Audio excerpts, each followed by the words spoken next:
नमस्कार, एबीपी गंगा में आपका स्वागत है। मैं हूं रोहित सिंह सावल और आप देख रहे हैं देश प्रदेश का सबसे दमदार शो बात तो चुभेगी। कहते हैं चलती का नाम गाड़ी है, लेकिन सियासत में इस मुहावरे का मतलब भी बदल जाता है। अगर आपको राजनीति के राजपथ पर अपनी गाड़ी को फर्राटे के साथ दौड़ाना है तो फिर पैदल यात्रा का सहारा लेना पड़ेगा। अतीत के पन्नों को पलटें तो पदयात्रा निकालकर जनता के बीच जनाधार बनाने का फॉर्मूला हिट है।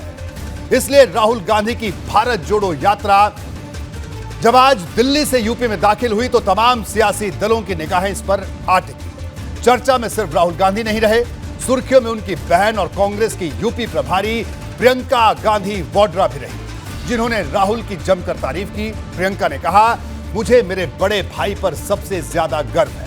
उन्होंने कहा, राहुल गांधी सच्चाई का कवच ओढ़े हुए हैं, इसलिए उन्हें ठंड नहीं लगती और वो टी शर्ट में इस तरह यात्रा कर रहे हैं। प्रियंका ने कहा कि राहुल गांधी की छवि खराब की गई, उनके पीछे एजेंसियां लगाई गई, लेकिन राहुल डिगे रहे। प्रियंका ने कहा कि राहुल को कोई खरीद नहीं सकता और वो सच्चाई से पीछे नहीं हटने वाले।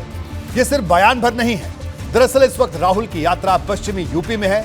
गाजियाबाद से उनकी यात्रा बागपत पहुंच चुकी है, जहां से वो कल शामली की तरफ आगे बढ़ेंगे। ये जाट लैंड की वो जमीन है जहां गन्ना किसानों का मुद्दा सरगर्म है और राष्ट्रीय लोकदल के अध्यक्ष जयंत चौधरी ने राहुल की एक तपस्वी से तुलना कर दी, सियासी सरगर्मी बढ़ा दी है। ये बात भाजपा को इतनी चुभी कि उसने राहुल के चाल चलन पर सवाल खड़े कर दिए। आज मैं इस खबर के हर पहलू का करूंगा पूरा विश्लेषण। आप बने रहिए मेरे साथ और देखते रहिए बात तो चुभेगी।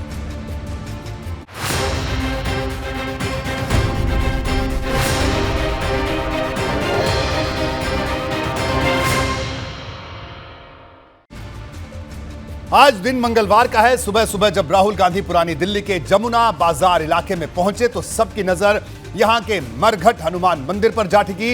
यहां राहुल ने पहले बजरंग बली की पूजा की, फिर गदा के लिए नजर आए। फिर इसके दौरान माथे पर तिलक और कंधे पर भगवा अंगोछा भी था। यहां से राहुल आगे यूपी बॉर्डर की तरफ बढ़े। इसी बीच का रूट उस इलाके में रखा गया था जहां पिछले दिनों सांप्रदायिक दंगे हुए थे। संदेश साफ था कि कांग्रेस की कोशिश भाईचारा बढ़ाने की है। राहुल ने खुद कुछ नहीं कहा, लेकिन प्रियंका ने पूरी तस्वीर साफ कर दी।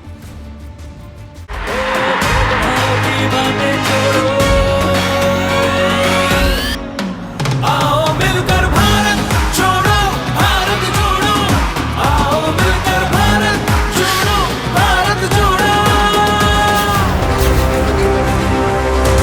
यूपी के राजपथ पर राहुल गांधी की यात्रा।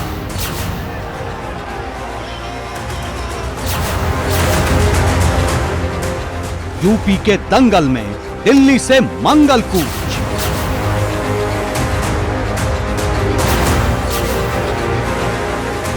गाजियाबाद से बागपत तक कांग्रेस की तूफानी चाल।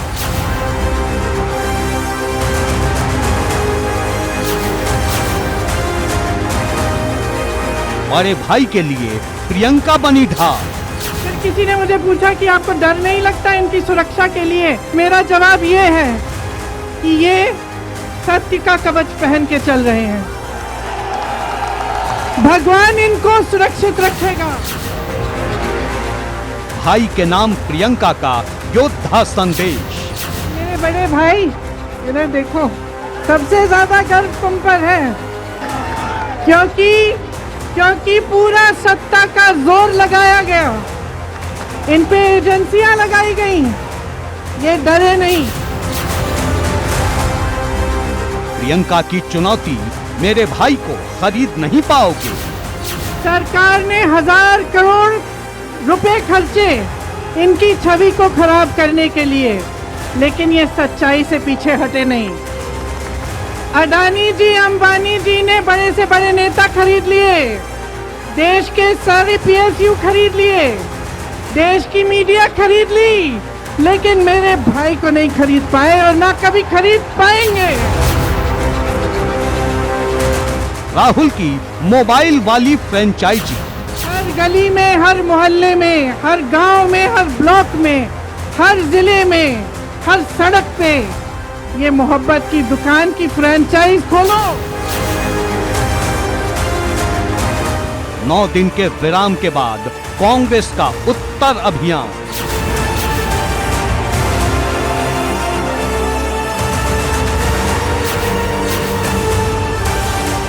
गन्ना बेल्ट में राहुल का शक्ति प्रदर्शन।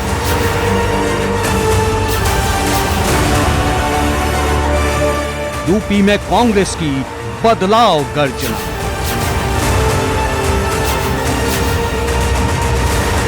पश्चिम पथ से उत्तर हुंकार।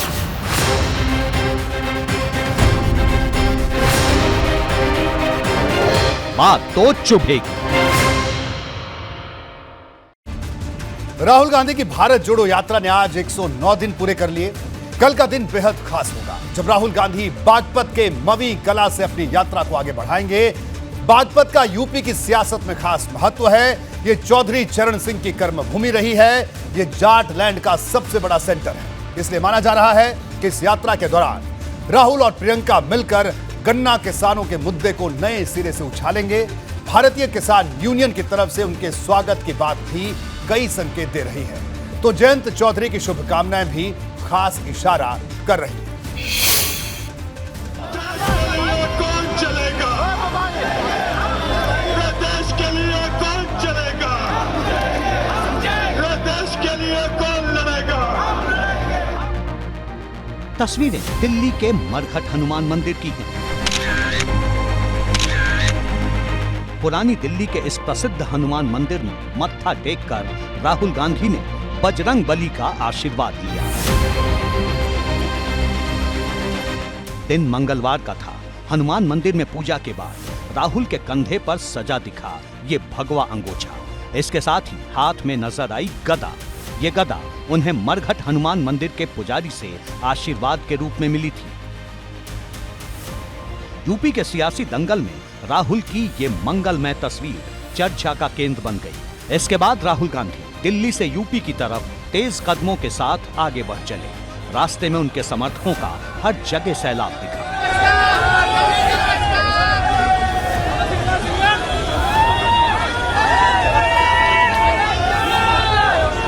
राहुल जी को जय सिया राम, ये नया नारा मैं सुन रहा हूं कांग्रेस की इस भारत जोड़ो यात्रा में, और अपने जरिए तस्वीरों को दिखाना चाहता हूं और दिखाएं कि इन तस्वीरों के जरिए वो कार्यकर्ता, वो नेता, वो झंडा, वो रंग, वो बैंड बाजा, वो नारे, वो सब कुछ है बहुत दिन से जिसको कह सकते हैं ड्यू था, जो संघर्ष पर निकले हैं राहुल गांधी। कन्याकुमारी से कश्मीर के श्रीनगर की तरफ बढ़ रही राहुल गांधी की भारत जोड़ो यात्रा का ये 109वां दिन था, जिसमें दिल्ली से लेकर गाजियाबाद तक के रास्ते में लोग ही लोग नजर आए। इस यात्रा का रूट दिल्ली के उन इलाकों से होकर तय किया गया था जहां पिछले दिनों सांप्रदायिक दंगे हुए थे। आभास है, विश्वास है, जन जन में मन की आस है, अब तोड़ ना सके कोई हमें, ये हाथ से जुड़ते हाथ हैं। जब राहुल गांधी का काफिला यहाँ पर पहुंचा तो देखिए किस तरीके से जो लोग हैं वो बेहद उत्साह के साथ यहाँ पर नजर आ रहे हैं। जोरदार स्वागत यहाँ पर राहुल गांधी का किया गया, पुष्पों की वर्षा यहाँ पर की गई है, और देखिए किस तरीके से यहाँ पर जो लोगों में बेहद ही उत्साह यहाँ पर नजर आ रहा है। राहुल गांधी जिंदाबाद के जो नारे हैं वो यहाँ पर लगाए जा रहे हैं, और जो कांग्रेस कार्यकर्ता है वो किस तरीके से यहाँ बेहद उत्साहित नजर आ रहे हैं। अब तक राहुल गांधी की यात्रा देश के 10 राज्यों के 47 जिलों से गुजर चुकी है। इसमें यूपी का गाजियाबाद जिला भी शामिल है। राहुल गांधी की यात्रा के काफिले में दिल्ली से बागपत तक हर जगह हजारों समर्थकों का हुजूम नजर आया। इससे पार्टी के नेता जोश में दिखे। प्रियंका गांधी वाड्रा ने गाजियाबाद के लोनी में बड़े भाई राहुल गांधी का स्वागत किया और उन्हें योद्धा बताया। और मेरे बड़े भाई इधर देखो, सबसे ज्यादा गर्व तुम पर है। प्रियंका गांधी वाड्रा ने राहुल गांधी के टी शर्ट की भी खास चर्चा की। उन्होंने कहा कि लोग अक्सर उनसे पूछते हैं कि क्या ऐसे में राहुल को ठंड नहीं लगेगी। कोई मुझे पूछ रहा है कि आपके भाई को ठंड नहीं लगती, छोटी सी टी शर्ट पहन के चल रहे हैं ठंड में। ठंड से इन्हें बचाओ। किसी ने मुझे कल कहा भाई ठंड से इन्हें बचाओ, जैकेट तो पहनवा लो। गाजियाबाद से रवाना होने के बाद दोपहर बाद ये यात्रा बागपत पहुंची। अब श्रीनगर तक बाकी बची है 414 किलोमीटर की दूरी। अब अगले 2 दिन राहुल गांधी लगातार यूपी में यात्रा करते नजर आएंगे और अगला पड़ाव होगा जिला शामली। देश की जनता कह रही है, हम अकेले नहीं कह रहे हैं, देश की जनता कह रही है कि महंगाई, बेरोजगारी, अन्याय, अत्याचार से बचना है, फर्जी गलत जीएसटी से बचना है। तो हम सबको एक होकर के राहुल जी के साथ जाना होगा, तभी हम बच पाएंगे। ये भीड़ उत्साह तो आपका बहुत बढ़ा रही है, लेकिन इस भीड़ को वोट में कन्वर्ट कर पाएंगे? पक्का। परिस्थितियां होती हैं, कल की परिस्थिति अलग थी, आज की परिस्थिति अलग है।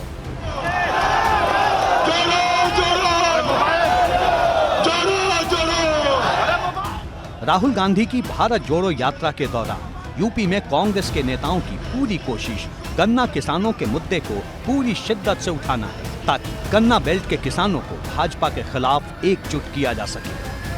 हजारों लोगों के काफिले के साथ कांग्रेस की भारत जोड़ो यात्रा बागपत के मवी कला पहुंच गई है और यहाँ देखिए किस तरीके से लोगों के ठहरने की जो व्यवस्था है वो यहाँ पर की गई है। जो तमाम बड़े बड़े पंडाल हैं, 3 बड़े पंडाल यहाँ पर लगाए गए हैं और हजारों लोगों के यहाँ पर रात्रि विश्राम की व्यवस्था की गई है। एक तरफ बाकायदा यहाँ पर भंडारा चल रहा है, खाने की व्यवस्था है और दूसरी तरफ लोगों के सोने की जो व्यवस्था है वो यहाँ पर की गई है। ये देखिए किस तरीके से यहाँ जो लोग हैं, अब चूंकि कल सुबह से ये यात्रा शुरू होगी तो इसलिए लोग विश्राम करने के लिए अपने अपने जगह जा रहे हैं। सब लोगों को बाकायदा पास से एंट्री दी जा रही है, किसी को भी बिना पास के एंट्री नहीं दी जा रही है।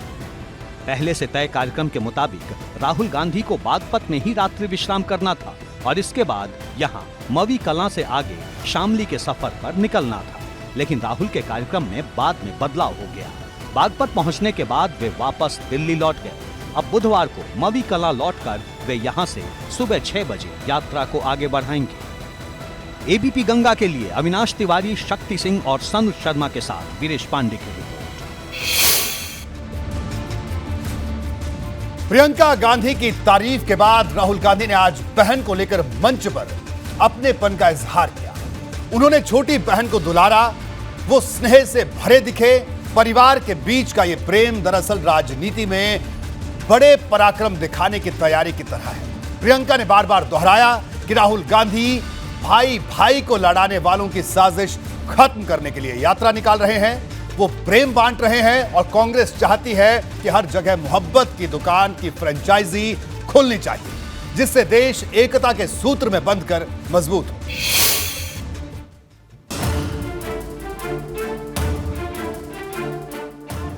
1000 करोड़ रुपए खर्चे इनकी छवि को खराब करने के लिए।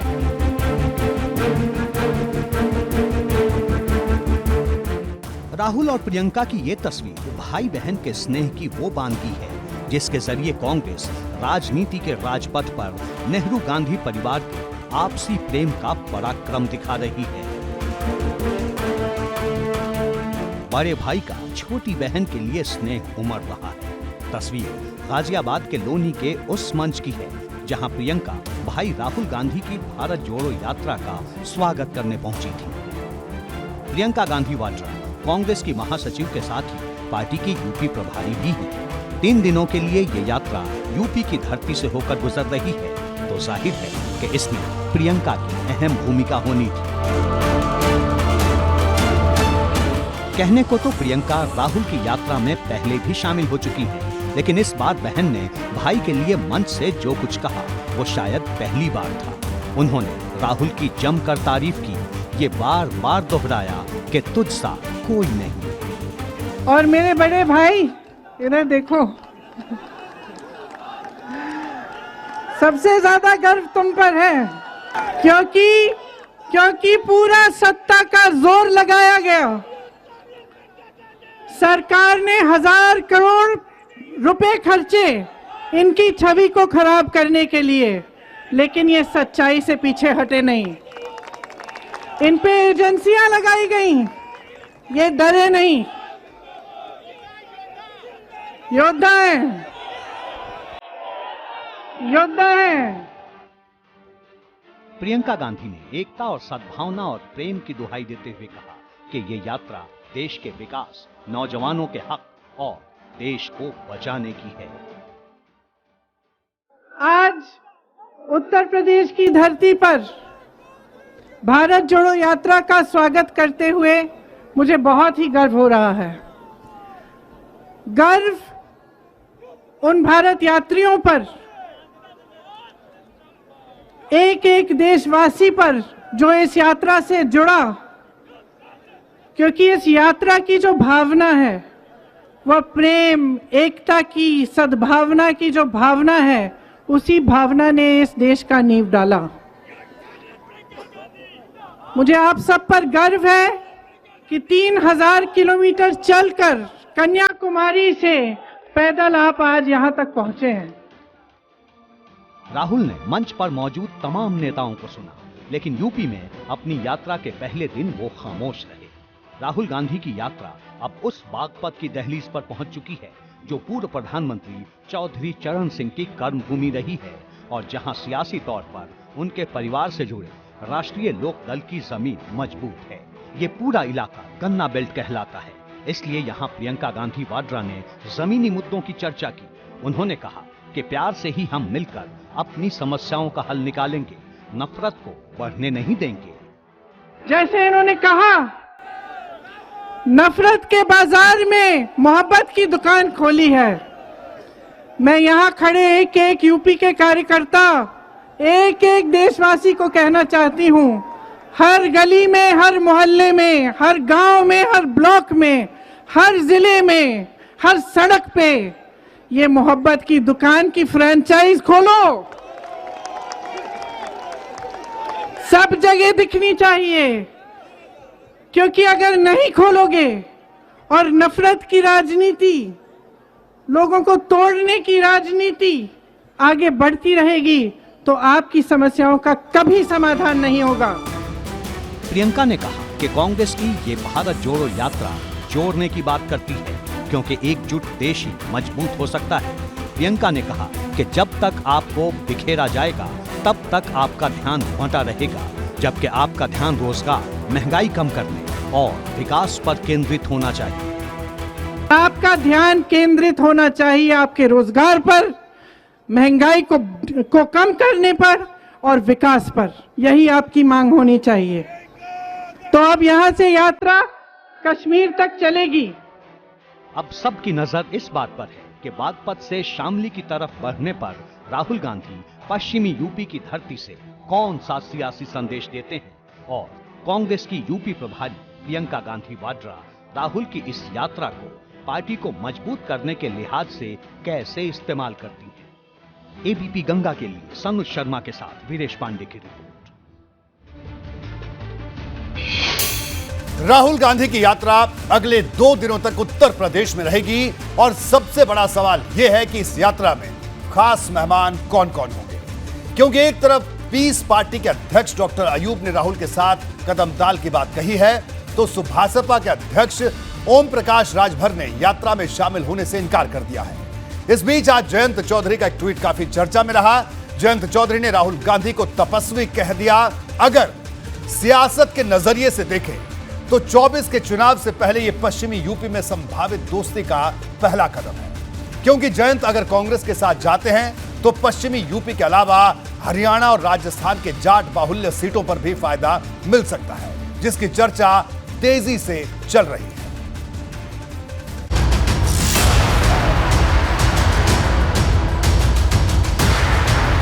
कन्याकुमारी से कश्मीर के लिए निकली राहुल गांधी की भारत जोड़ो यात्रा जैसे ही उत्तर प्रदेश की सीमा में दाखिल हुई, कांग्रेस के विपक्षी एकता के सपने को जयंत चौधरी ने पंख लगा दिए। राष्ट्रीय लोक दल के अध्यक्ष और समाजवादी पार्टी के सहयोगी जयंत चौधरी ने ऐसा ट्वीट किया तो यूपी की सियासत में संभावनाओं को नया आकार मिल गया। जयंत ने लिखा, तब कर ही धरती से बनी ईंटें छू लेती हैं आकाश, भारत जोड़ो यात्रा के तपस्वियों को सलाम।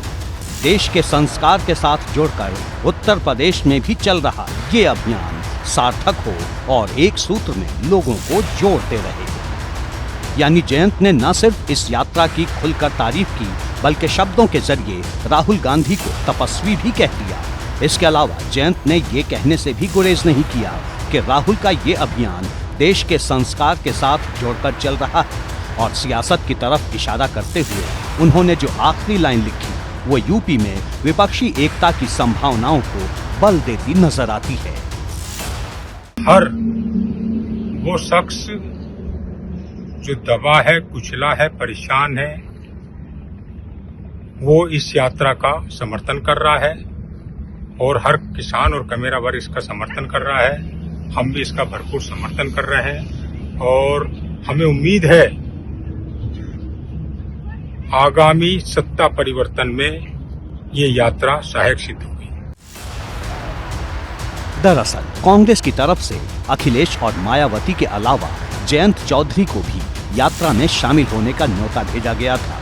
अब जयंत इस यात्रा में शामिल होंगे या नहीं, ये तो कुछ घंटे के भीतर साफ हो जाएगा। लेकिन जिस तरह से उन्होंने राहुल की यात्रा की तारीफ की है वो 24 के चुनाव के हिसाब से काफी अहम हो जाता है, और वो भी तब जब रालोद पहले भी कांग्रेस के साथ गठबंधन में रह चुकी है। राहुल गांधी की भारत जोड़ो यात्रा का न्योता मिलने के बावजूद जयंत चौधरी भले ही यात्रा में शामिल ना हुए हों, लेकिन राहुल गांधी को जयंत चौधरी ने तपस्वी बताकर नए सियासी संकेत जरूर दे दिए हैं। कहीं ऐसा तो नहीं कि जयंत चौधरी नए विकल्प की तलाश में हो और ऐसे में राहुल गांधी के बागपत आते ही उन्होंने बड़ा सियासी दांव चल दिया, जिसको लेकर सियासी गलियारों में चर्चाएं बहुत तेज हो गई हैं। सिर्फ जयंत चौधरी ही नहीं, अखिलेश यादव ने भी एक दिन पहले राहुल के न्योते के जवाब में एक चिट्ठी लिखकर दूरियों की धुंध को छांटने का इशारा किया था। अखिलेश ने राहुल को जो चिट्ठी लिखी थी उसमें यात्रा की सफलता की शुभकामनाएं दी थी, साथ ही ये भी आशा जताई थी कि राहुल की ये यात्रा अपने लक्ष्य को हासिल करे। सपा और रालोद के अलावा एक ट्वीट मायावती ने भी किया, जिसमें शब्द भले कम थे लेकिन सियासी दोस्ती की संभावनाएं खुली हुई थी। यानी यूपी में जो विपक्षी नेता हैं उनके दिल में कांग्रेस को लेकर तमाम चुभने वाले दर्द हों, पर राहुल की भारत जोड़ो यात्रा एक नई उम्मीद को जन्म दे रही है और ये बात कांग्रेस बखूबी समझ रही है। तभी तो जैसे ही जयंत ने राहुल का दिल खुश करने वाला ट्वीट किया, कांग्रेस के ट्विटर हैंडल से फौरन उसे रीट्वीट कर दिया गया। 24 के चुनाव से पहले दिल सबका धड़क रहा है और बात जब पश्चिमी यूपी की आती है तो विपक्ष की धड़कन और ज्यादा बढ़ जाती है, फिर चाहे अखिलेश हो, मायावती हो या फिर जयंत चौधरी हो। और इन्हीं नेताओं के सहारे कांग्रेस फिर अपने पुराने दिन में लौटने की कोशिश में है। जाटलैंड के नाम से पहचान रखने वाले पश्चिमी यूपी में कांग्रेस की काफी लंबे समय से राजनीतिक पकड़ मजबूत नहीं रही। गाजियाबाद में 2004 में आखिरी बार कांग्रेस के सांसद सुरेंद्र गोयल बने थे। उसके बाद से यहां भाजपा का कब्जा है। 2004 में भी कांग्रेस ने रालोद से गठबंधन के बाद ये सीट जीती थी और 1984 के बाद ये जीत मिली, लेकिन उसे संभाल कर रख नहीं सकी। बागपत लोकसभा सीट पर साल 1996 में आखिरी बार चौधरी अजीत सिंह ने कांग्रेस के टिकट पर चुनाव लड़कर जीत हासिल की थी। उसके बाद वो लगातार रालोद से चुनाव लड़ते रहे। शामली जिले की कैराना लोकसभा सीट पर कांग्रेस से आखिरी बार 1984 में अख्तर हसन सांसद रहे। यानी गाजियाबाद में 14 साल, बागपत में 27 साल, तो कैराना में 39 साल से कांग्रेस को अपनी कोई जमीन नहीं मिल सकी है। राहुल की ये यात्रा पश्चिमी यूपी में 2 दिन और चलेगी, यानी आने वाले 48 घंटे अभी भी सियासत के हिसाब से बहुत अहम है। इधर पश्चिमी यूपी में माहौल गर्म है तो यूपी के बाकी हिस्सों में भी इस यात्रा की चर्चा जोरों पर है। श्री राम जन्मभूमि के मुख्य पुजारी आचार्य सत्येंद्र दास ने भी राहुल को चिट्ठी लिखी। इसमें उन्होंने लिखा, राहुल गांधी जी, शुभ आशीर्वाद, जय सिया राम। मेरी शुभकामनाएं हैं कि आपकी भारत जोड़ो यात्रा मंगलमय हो। आपकी जो देश जोड़ने की यात्रा है वो पूर्ण हो। जो लक्ष्य आप लेकर चल रहे हैं उसमें आपको सफलता मिले। आप स्वस्थ रहें, दीर्घायु रहें। देश के हित में जो कार्य कर रहे हैं वो वस्तुतः सर्वजन सुखाय, सर्वजन हिताय है। इसी मंगल कामना के साथ शुभ आशीर्वाद। प्रभु राम लला की कृपा आप पर बनी रहे। यहाँ वीरू तिवारी आए थे, उनके साथ 2 और कांग्रेसी रहे आए, उन्होंने कहा कि आप चलिए, हम वहाँ पर उनकी सम्मिलित हो जाए। हम कहा हम वहाँ नहीं जाते, हमारी तबीयत ठीक नहीं है। तो उन्होंने कहा एक शुभकामना दे दी, तो हमने एक शुभकामना दे दिया। यानी धर्म हो या सियासत, कहीं से राहुल पर चुभने वाला वार हो रहा है तो कहीं से प्यार भी बरस रहा है। और प्यार वार के बीच खड़ा है 2024 का लोकसभा चुनाव, जिसे साधने की चुनौती राहुल के सामने आज भी बरकरार है।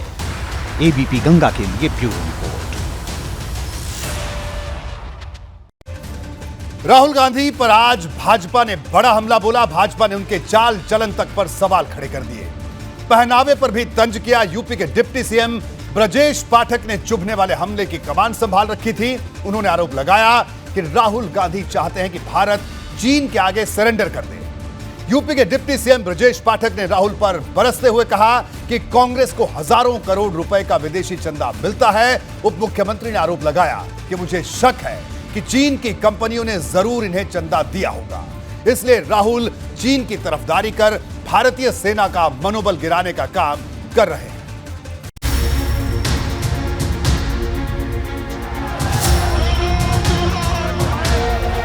देश के सारे पीएसयू खरीद लिए, लेकिन मेरे भाई को नहीं खरीद पाए और ना कभी खरीद पाएंगे।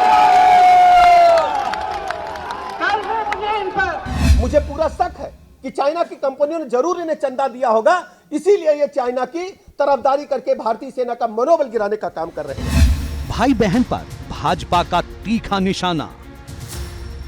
क्या दूसरा कोई नेता ने आज में फुटेज देख रहा था? भाई बहन दोनों हाथ उठाकर खड़े थे, केवल एक परिवार हाथ उठाकर के खड़ा हुआ है। यह परिवार जोड़ो यात्रा है, परिवार को मजबूत करने के लिए, परिवार को स्टेब्लिश करने के लिए।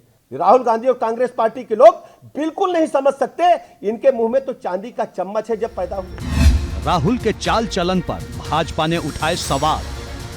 मैं कह सकता हूं जिस ढंग से उनका पहनावा है, जिस ढंग से वो चाल चलन है, मैं कह सकता हूं कि वो भारत माता के प्रति कभी भी सौहार्द की भावना नहीं रख सकते। राहुल की यात्रा को भाजपा ने बताया फ्लॉप शो।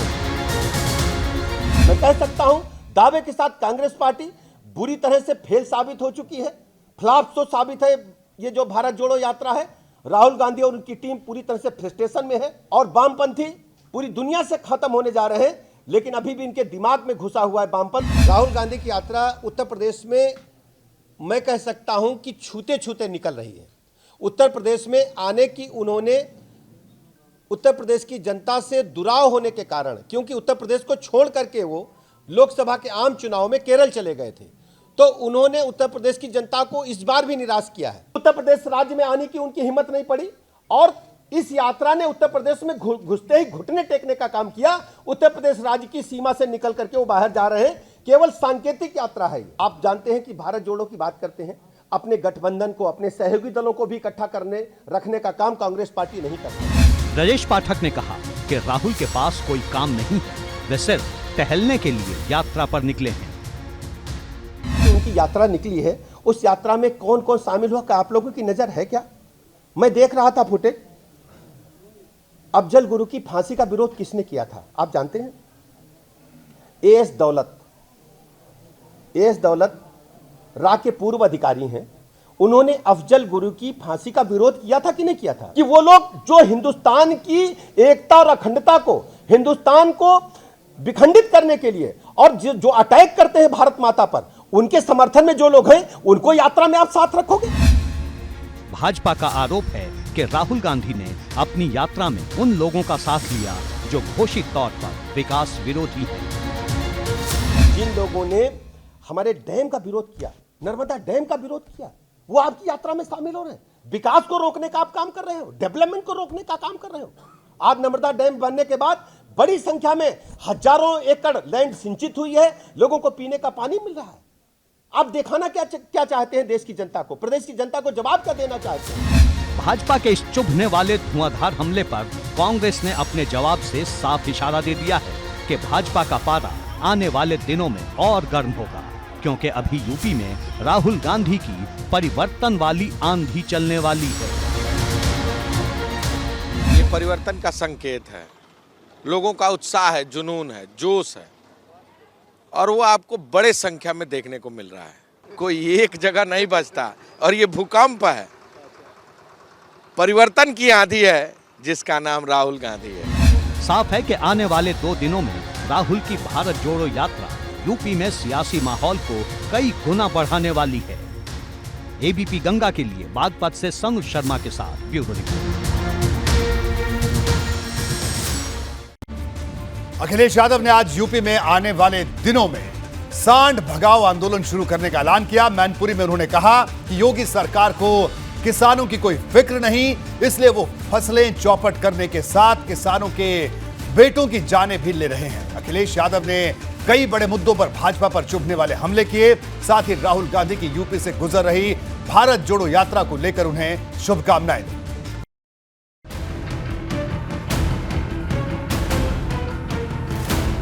राहुल गांधी की यूपी से गुजर रही भारत जोड़ो यात्रा पर अखिलेश यादव की भी पैनी नजरें टिकी हैं।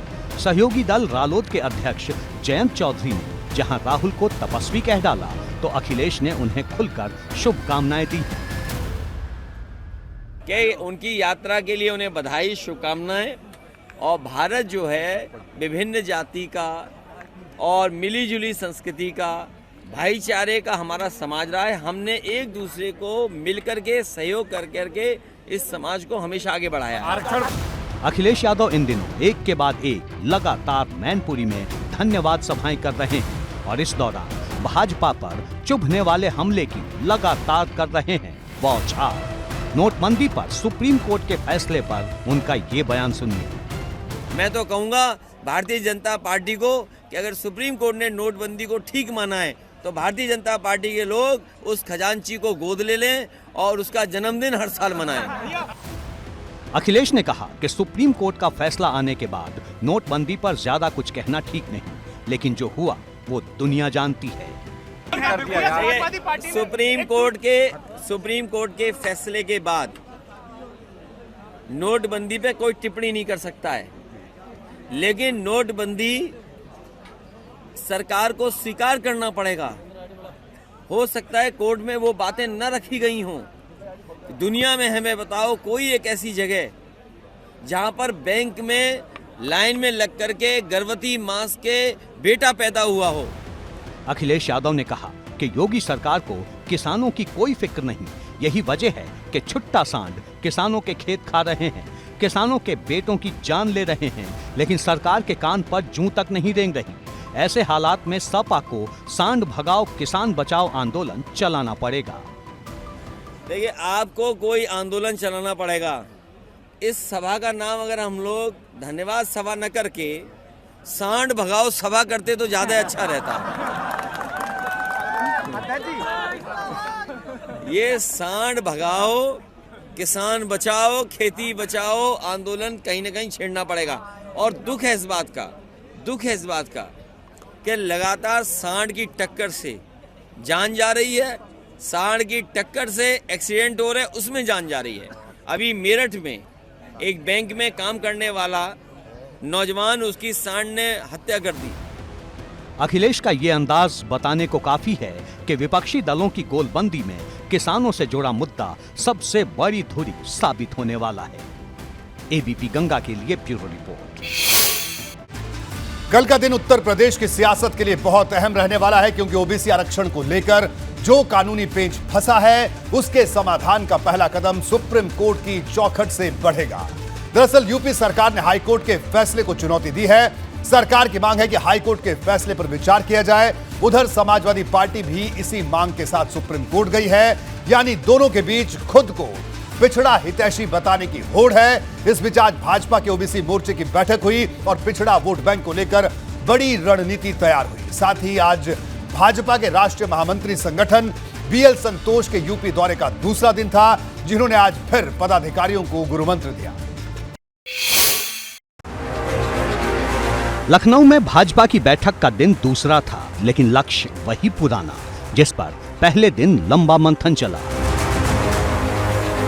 लखनऊ महानगर कार्य समिति की बैठक में भाजपा के राष्ट्रीय महामंत्री संगठन बीएल संतोष बतौर मुख्य अतिथि शामिल हुए। पदाधिकारियों और कार्यकर्ताओं को चुनाव में मजबूत तैयारी का संदेश दिया गया।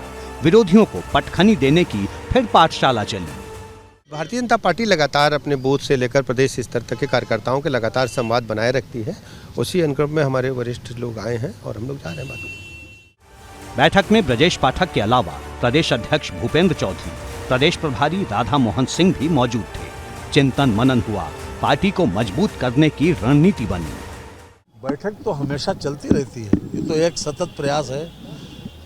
बैठक का निश्चित रूप से बहुत ज़्यादा इंस्पायरिंग फोर्स है। ये हमारी पार्टी को गति प्रदान करने के लिए चिंतन मनन होता रहता है और उसी से बहुत कुछ चीज़ें निकलती हैं। 2 दिन की बैठक के बाद बीएल संतोष लखनऊ से दिल्ली तो रवाना हो गए, लेकिन पार्टी पदाधिकारियों को मजबूत संदेश दे गए, क्योंकि ये ऐसा वक्त है जब उत्तर प्रदेश में ओबीसी आरक्षण के मुद्दे पर सियासत गर्म है। पहले दिन जब पार्टी की मीटिंग हुई थी तब ओबीसी आरक्षण की बात उठी थी। इसका नतीजा भाजपा ने सभी जिलों और मंडलों में ओबीसी मोर्चा अभियान चलाने का फैसला किया है। राज्य मंत्री नरेंद्र कश्यप के आवास पर भाजपा ओबीसी मोर्चा की बैठक हुई, जिसमें ये फैसला लिया गया। हम जिले और मंडल स्तर पर पिछड़े वर्गों के लोगों को जागरूक करके पर्दाफाश करेंगे कि यही कांग्रेस, यही सपा, यही बसपा, जिन्होंने हमेशा पिछड़ों के रिजर्वेशन पर कभी भी कोई काम नहीं किया, आज ओबीसी को गुमराह करके वो भाजपा को बदनाम करना चाहते हैं। ओबीसी आरक्षण का मुद्दा यूपी की सियासत में बहुत अहम है। यही वजह है कि भाजपा इस मामले में कोई रिस्क लेना नहीं चाहती। एक तरफ सबकी नजरें सुप्रीम कोर्ट से आने वाले फैसले पर टिकी हैं, तो भाजपा सभी जिलों में जाकर खुद को पिछड़ा हितैषी साबित करने की तैयारी में जुट गई है। मैं कहूँगा कि ओबीसी के लिए सम्मान देने की बात है तो भाजपा से ज़्यादा कभी किसी पार्टी ने सम्मान नहीं दिया, कभी किसी सरकार ने सम्मान नहीं दिया। और जिस तरह से माननीय प्रधानमंत्री मोदी जी के नेतृत्व में भारत सरकार में 27 मंत्रियों को बनाना, आयोग को संवैधानिक दर्जा देने की बात करना, या फिर नीट में आरक्षण देने की बात हो, चाहे सैनिक स्कूल या नवोदय स्कूल, केंद्रीय विद्यालय, उनमें आरक्षण देने की बात हो। सुप्रीम कोर्ट में 4 जनवरी को ओबीसी आरक्षण के मुद्दे पर सुनवाई है। सरकार की मांग है कि हाई कोर्ट ने जो फैसला दिया है उसे रद्द किया जाए। उधर सपा भी इसी मांग को लेकर सुप्रीम कोर्ट में है। दोनों चाहते हैं कि बिना ओबीसी आरक्षण के निकाय चुनाव ना हो, क्योंकि यहाँ बात आरक्षण से ज्यादा वोट बैंक की है। जो डगमगाया तो 24 में खेल खराब होने का डर है। एबीपी गंगा के लिए ब्यूरो रिपोर्ट। और अब बात पूर्वांचल के उस बाहुबली आमना सामना की, जिसका इंतजार और ज्यादा लंबा हो गया। आज गाजीपुर के एमपी एमएलए अदालत में मुख्तार अंसारी और ब्रजेश सिंह का आमना सामना होना था, लेकिन दोनों ही अदालत नहीं पहुंचे। लेकिन आज की सुनवाई में मुख्तार अंसारी को झटका जरूर लगा, क्योंकि मुख्तार पर हुए हमले के मामले में जो गवाह था वो कोर्ट में पलट गया। अब कोर्ट ने 10 जनवरी की तारीख तय की है जब मुख्तार इस मामले में पेश होगा और गवाही भी देगा।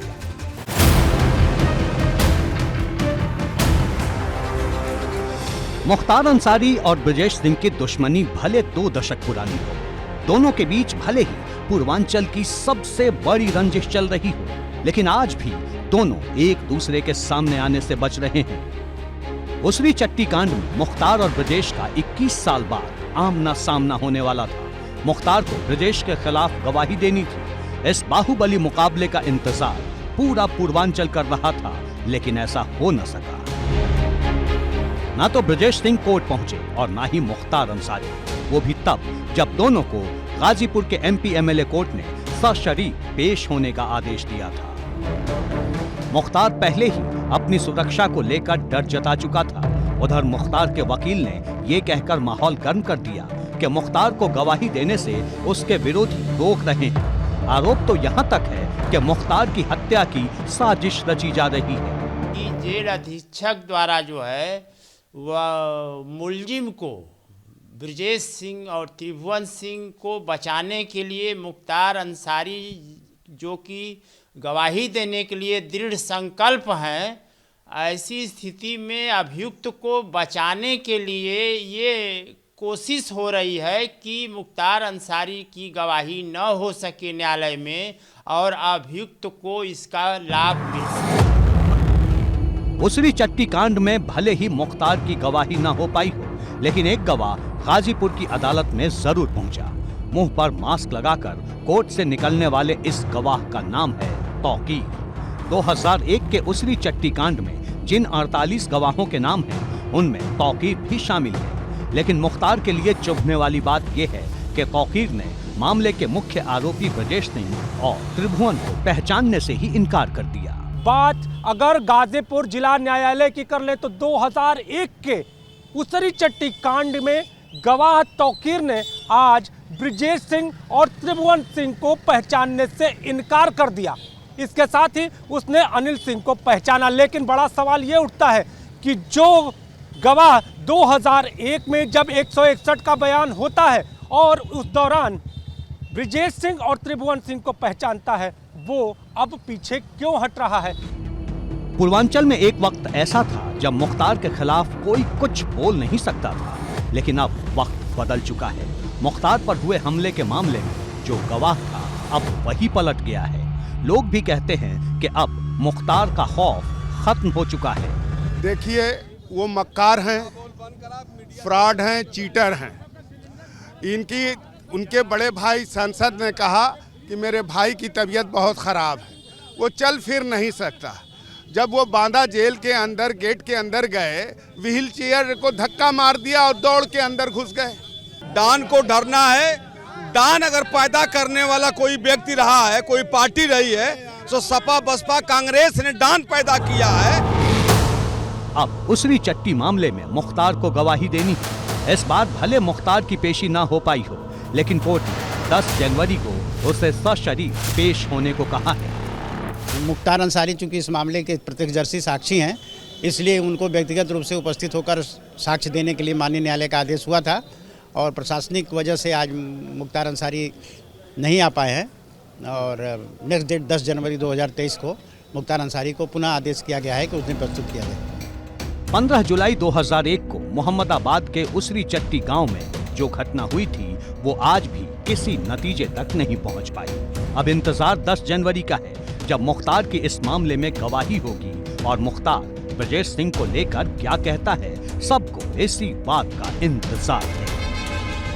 एबीपी गंगा के लिए गाजीपुर से नीतीश पांडे के साथ ब्यूरो रिपोर्ट।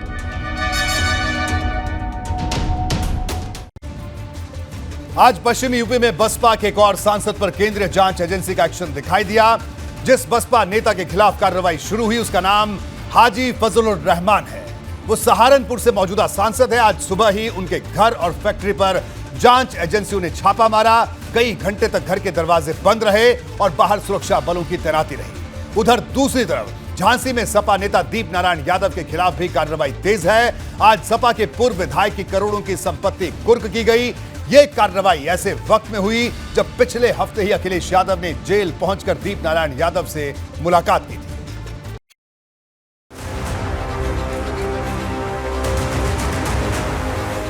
ये सहारनपुर में बसपा सांसद हाजी फजलुर रहमान का घर है, जहां केंद्रीय एजेंसी ने सुबह से ही डेरा डाल दिया। दरवाजे पर सुरक्षा बलों की तैनाती थी और अंदर केंद्रीय एजेंसी की टीम छापेमारी कर रही थी। सिर्फ घर ही नहीं, बसपा सांसद के कैंप कार्यालय पर भी इसी तरह सुरक्षा बलों का पहरा था। चर्चा है कि सांसद की मीट फैक्ट्री में भी जांच एजेंसी ने सर्च ऑपरेशन चलाया। दिल्ली के आवास और पंजाब की फैक्ट्री में भी इसी तरह की छापेमारी हुई। सहारनपुर में जो छापा पड़ा उसकी टीम भी दिल्ली और हरियाणा से पहुंची थी। सूत्र बताते हैं कि हरियाणा की मीट फैक्ट्री में जांच एजेंसी को कुछ गड़बड़ी मिली थी। सहारनपुर में बसपा सांसद की मीट फैक्ट्री और 3 मकानों पर टीम ने एक साथ छापा मारा, दस्तावेज खंगाले। ये पहली बार नहीं जब बसपा के नेता जांच एजेंसी के निशाने पर आए हैं। 30 दिसंबर को हापुड़ में बसपा नेता की फैक्ट्री पर छापा पड़ा था। अब्दुल मलिक सैफी की फैक्ट्री से टैक्स चोरी की बात सामने आई थी। इससे पहले अप्रैल में हाजी याकूब की मीट फैक्ट्री पर छापेमारी हुई थी। छापेमारी के बाद पूर्व मंत्री के खिलाफ केस भी दर्ज किया गया था। यूपी में सफेद पोशों पर तेजी से एक्शन हो रहा है, फिर चाहे वो बसपा के नेता हों या फिर सपा के। कुछ दिन पहले अखिलेश यादव ने झांसी पहुंचकर जेल में बंद सपा के पूर्व विधायक दीप नारायण यादव से मुलाकात की थी और अब दीप नारायण यादव की 237 करोड़ की संपत्ति सीज कर दी गई है। अरबों रुपए की लागत से जिस मून सिटी को बनाया गया है उस पर भी प्रशासन का चाबुक चला। इससे पहले दीप नारायण यादव की 125 करोड़ की संपत्ति सीज की गई थी। जिला मजिस्ट्रेट न्यायालय से 14/1 के आदेश के क्रम में यहाँ पर ये दीप नारायण उर्फ दीपक का ये आवास है, जो उनका आवास बना हुआ है आरटीओ कार्यालय के बगल, इसको जो है सीज किया गया है। और इसके साथ साथ इस आदेश में और भी संपत्तियां हैं जिनको भी सीज करना है। आज लगभग 237 करोड़ की संपत्तियां सीज की कार्रवाई की जा रही है। दीप नारायण यादव बुंदेलखंड में समाजवादी पार्टी के बड़े नेता माने जाते हैं। यही वजह रही कि अखिलेश यादव खुद दीप नारायण यादव से मुलाकात करने जेल पहुंचे थे और सरकार पर आरोप लगाया था कि सपा के नेताओं को झूठे मुकदमे में फंसाया जा रहा है। सरकार, मुख्यमंत्री खुद कर रहे हैं फंसा रहे लोगों को। जिस प्रदेश का मुख्यमंत्री खुद फंसाए लोगों को, आप कितने भी ईमानदार होंगे आप जेल चले जाओगे। इस प्रदेश में न जाने कितने सच्चे साथी जो पत्रकार थे जिन्होंने सच्ची खबर दिखाई, उन पे झूठे मुकदमे लगा के सरकार ने जेल भेजा उन्हें। सियासत अपनी जगह, लेकिन अपराध की किताब भी अपनी जगह। दीप नारायण यादव पर 12 साल पहले ही गैंगस्टर लगा था। अभी दीप नारायण यादव पर 50 से ज्यादा मुकदमे दर्ज हैं।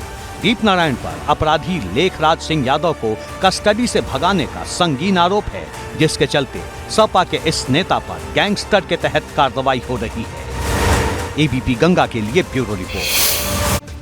और अब बात उत्तराखंड के उस विवाद की जिसकी चर्चा दिल्ली से हैदराबाद तक है। दरअसल हल्द्वानी के गफूर बस्ती और बनफूलपुरा में रेलवे की जमीन पर अवैध कब्जा है। यह कब्जा दशकों पुराना है, लेकिन अब नैनीताल हाईकोर्ट ने 78 एकड़ के इस अतिक्रमण को हटाने का आदेश दिया। लेकिन कोर्ट के फैसले के खिलाफ लोग सड़क पर बैठ गए हैं। बड़ी संख्या में महिलाएं और बच्चे सड़क पर नजर आ रहे हैं। अपने अपने हिस्से का दर्द लोगों के सामने रखा जा रहा है। इस इलाके में मुस्लिमों की आबादी काफी ज्यादा है, इस वजह से सियासत भी गर्म है। कांग्रेस हो, अखिलेश यादव हो या फिर असदुद्दीन ओवैसी हो, हर कोई प्रदर्शनकारियों के साथ खड़ा है। हल्द्वानी के बनभूलपुरा के ये मकान सुर्खियों में हैं। वजह इनके जमींदोज होने का इंतजार। मामला ये है कि ये हजारों मकान रेलवे की जमीन पर अवैध तरीके से बने हैं। हाई कोर्ट ने इसे अतिक्रमण माना और जल्द हटाने के निर्देश दिए। लेकिन इन मकानों पर बुलडोजर चलता उससे पहले ही सियासत जोर पकड़ने लगी। इसकी एक बड़ी वजह यहाँ की मुस्लिम आबादी भी मानी जा रही है। अतिक्रमण के दायरे में 78 एकड़ जमीन है। इस जमीन पर 4365 मकान अवैध तरीके से बने हैं। इन मकानों में 50,000 से ज्यादा की आबादी है। करीब 20 मस्जिदें, 9 मंदिर और स्कूल भी हैं। हाई कोर्ट के आदेश के बाद रेलवे और प्रशासन इन्हें हटाने की तैयारी में जुटा है। ड्रोन से सर्वे भी किया गया, लेकिन इस बीच लोग सुप्रीम कोर्ट पहुंच गए, जहां 5 जनवरी को मामले की सुनवाई होगी। और अब इस मामले पर सियासत तेज होती जा रही है। मामला मुस्लिम आबादी से जुड़ा है और अखिलेश यादव ने 10 सदस्यीय डेलीगेशन को हल्द्वानी भेजने का फैसला किया है। इस डेलीगेशन में सपा सांसद एसटी हसन का भी नाम है, जो 4 जनवरी को लोगों का दर्द जानने पहुंचेंगे। जब जब इंसानों के ऊपर मुसीबत का पहाड़ टूटता है तो समाजवादी पार्टी उनके साथ खड़ी होती है। 50,000 लोगों को विस्थापित करके उनको बेघर करने की साजिशें हो रही हैं। 85 साल से वो लोग वहाँ पर रहा करते थे। दूसरे तरीकों से भी उनको बसाया जा सकता था, इसको रेगुलराइज किया जा सकता था, इनका रेंट लिया जा सकता था। जुबान पर 50,000 लोगों के दर्द की बात है, लेकिन सियासत के नजरिए से देखें तो मामला मुस्लिम पॉलिटिक्स का है। यही वजह है कि AIMIM के अध्यक्ष असदुद्दीन ओवैसी भी केंद्र सरकार को इंसानियत याद दिला रहे हैं। यहाँ पर 2016 में वही स्टेट गवर्नमेंट ने ये कहा कि ये स्टेट की प्रॉपर्टी है। आज वहां की उत्तराखंड की बीजेपी की सरकार ये कह रही है कि स्टेट की नहीं है प्रॉपर्टी। आप बताइए कि ये कैसा इंक्रोचमेंट हो सकता है जब वहां पर 3 गवर्नमेंट के इंटर कॉलेज हैं, 5 गवर्नमेंट के स्कूल हैं। हल्द्वानी में जिस जगह ये अतिक्रमण किया गया वहीं गफूर बस्ती भी है और बनभूलपुरा भी। रेलवे के अतिक्रमण का मामला 2016 में शुरू हुआ। उस समय भी हाई कोर्ट ने अतिक्रमण खाली करने को कहा था, लेकिन तब यहाँ बसे लोगों की दलील थी कि उनके तथ्यों को नहीं सुना गया, जिसके बाद ये मामला हाई कोर्ट में चलता गया और दिसंबर के आखिरी हफ्ते में नैनीताल हाई कोर्ट ने फाइनल फैसला सुना दिया। कोर्ट ने 1 हफ्ते का नोटिस देकर रेलवे की जमीन से अतिक्रमण हटाने के निर्देश दिए। एक तरफ कानूनी कार्रवाई है तो दूसरी तरफ लोगों का दर्द, जो कई सालों से यहाँ बसे हैं। सर्दी का मौसम है और लोगों के सामने बेघर होने की चुनौती। ये बात सच है कि अगर घर टूटे तो हजारों लोगों के सामने जिंदगी का संकट खड़ा हो जाएगा। मामला गंभीर है तो कांग्रेस भी सरकार को सोचने की सलाह दे रही है। तो बहरहाल बात तो चुभेगी में आज इतना ही। तुझे इजाजत, नमस्कार।